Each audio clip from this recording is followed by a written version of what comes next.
అప్పుడు ఆయన మిమ్మల్ని హెచ్చించును. దేవుడికి మహిమ కలుగును గాక. హల్లెలూయా. ప్రభు దృష్టికి ఏం చేయాలట?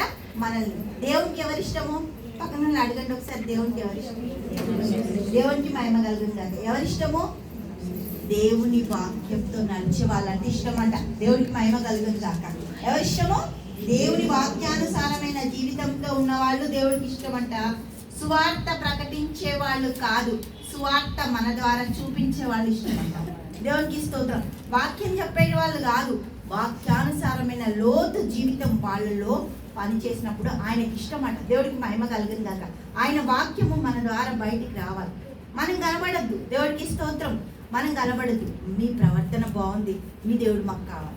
దేవునికి స్తోత్రం. ఏమనాలి దేవుడు? వాళ్ళు లోకము, మీ ప్రవర్తన బాగుంది, మీకు దేవుడికి మహిమ కలుగును గాక, మీ దేవుడు నాకు కావాలి.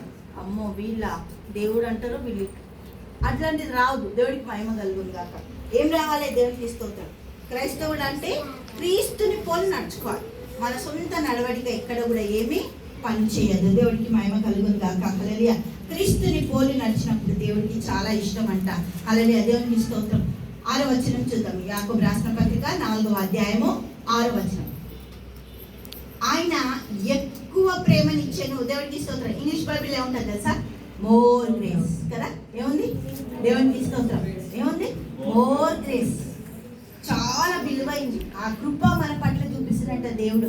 ఆయన ఎక్కువ కృపనిచ్చాను. అందుచేత దేవుడు అహంకారులను ఎదిరించి దీనులకు కృప అనుగ్రహించినని లేఖనము చెప్పుచున్నది. దేవునికి మహిమ కలుగుగాక. దేవుని కార్యాలు అద్భుతమైన, ఆశ్చర్యకరమైన. రోమిలకు రాసిన పత్రిక 3వ అధ్యాయము 10వ వచనం చూద్దాం. రోమిలకు రాసిన పత్రిక 3వ అధ్యాయము 10వ వచనం. ఇందును గురించి రాయబడినది ఏమనగా, నీతిమంతుడు, నేను చాలా గ్రేట్ తెలుసా, పొద్దున్న లేస్తే 8 గంటలు ప్రార్థన చేస్తాం. నా లెక్క అసలు ఎవ్వరు కూడా చెయ్యరు కదా. అనొచ్చా? నేను 12 గంటలు చేస్తాను, నేను అసలు బైబిలే ముయ్యాను నేను పొద్దంతా. ఏంటంట? నీతిమంతుడు లేడు, ఒక్కడు కూడా లేడంట. దేవుడికి స్తోత్రం. మనం ఎంత దీపం పట్టుకొని పెట్టిన నేను గ్రేట్ తెలుసా మీకు. చాలా మంచిగా ఉంది. నేను ఇంత మంచిదాన్ని అంటే అసలు అంత మంచి ఏం పని చేస్తాను. మురికి గుడ్డలతో సమానం. దేవుడికి మహిమగల మంచి ఆయనది. మంచితనం మోసాడిండు. ఈ మంచితనం నాకు చూపి అంటే పోతుంది కదా, అదే మంచితనం. దేవుడికి మహిమ కలుగును కాక.